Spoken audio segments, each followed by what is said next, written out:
Hello, আসসালামু আলাইকুম। কেমন আছেন ভাই ও বোনেরা? আপনাদের তো আল্লাহর অশেষ রহমতে আমরাও ভালো আছি। দেখেন আমার মেয়ের জন্য কীরকম করে মাংস রান্না করতেছি। গোটা আটা একটু ক্ষেত্রে কয়টা এলাচ,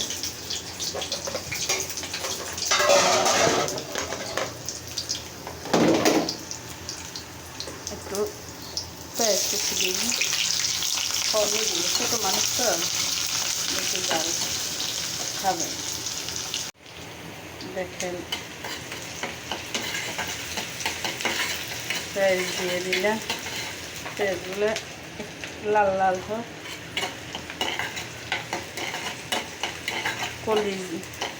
মুরগির কলিজার হচ্ছে রানটা ওরা একটু করে দিই। ও মশলা বেশি, ছোটো মানুষ মশলা তো অত বেশি খায় না। দিয়ে দিছি।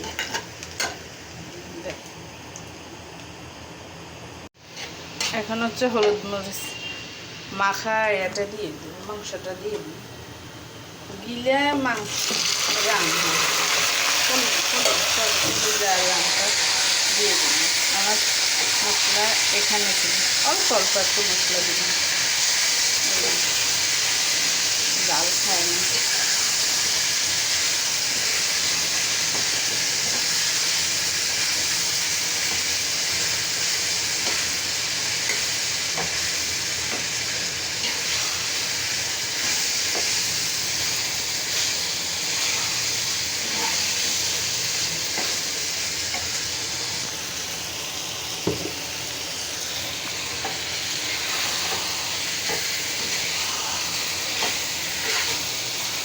ভালো লাগবে। আমার মেয়েকে, ছেলে তো বড় হয়ে গেছে, মেয়েকে আমি এভাবে রান্না করে দিই। মেয়ে এইভাবে অনেক পছন্দ করে। কলিজার রানটা দিয়ে দিই। একটা দুটা কাঁচামরিচ দিব, লাল মরিচ বেশি দেওয়া যাবে না। আমি হচ্ছে মাংসগুলো দিয়ে দিলে রান আর কলিজ মশলা একবারে কম দিয়েছি। ছোটো মানুষ তো বেশি মশলা খাওয়া ঠিক না।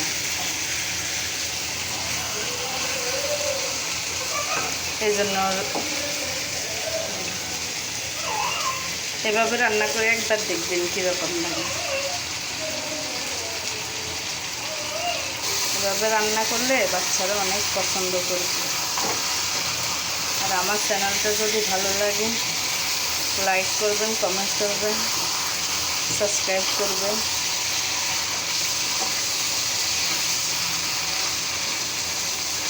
এখন ঢাকনা দিয়ে দেখে দিই। মাংসের ভিতরে যে পানিগুলো আছে ওগুলো বের হয়।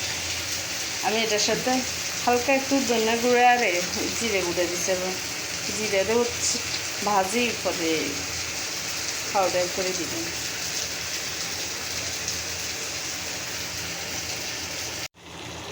দেখেন আমার কষানোটা অনেক সুন্দর, এরকম ভালো করে কষানো। সবসময় মুরগির মাংস হচ্ছে লবণ দিই, গরম পানি দিই, একটু কুসুম কুসুম গরম পানি দিয়ে ভিজিয়ে রাখলে ওর সাথে এই পিছলা যে ময়লাগুলো থাকে। এখন কষানোটা হয়ে গেছে ভালোভাবে। এখন আমি একটু গরম পানি দিব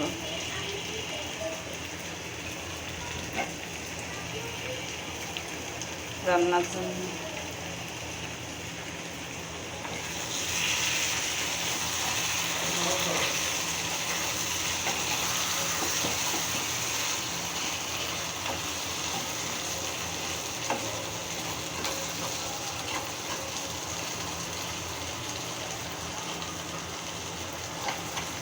আর গরম পানি দিয়ে লবণ দিয়ে দিলে হচ্ছে কি, ওই মুরগির মধ্যে মানুষ কত কথা বলে, এটা ওটা জীবাণু থাকলে ওগুলো একটু মরে যায়,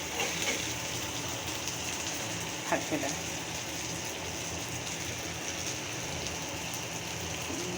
ধুয়ে গরম পানি দিয়ে লবণ দিয়ে ভিজায় দিয়ে দেখবেন খুব সুন্দর হয়। মাংসটা দেখতে অনেক সুন্দর, মাছের মতন একবারে পরিষ্কার হয়ে যায়।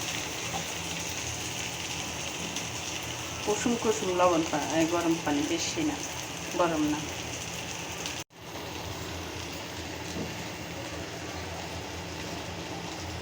সে কালার সুন্দর, এখন নামাই ফেলবো। দেখেন অনেক দেখতে কত সুন্দর লাগছে, অনেক মজা হয়েছে। খেলে বিশ্বাস করবে একবারও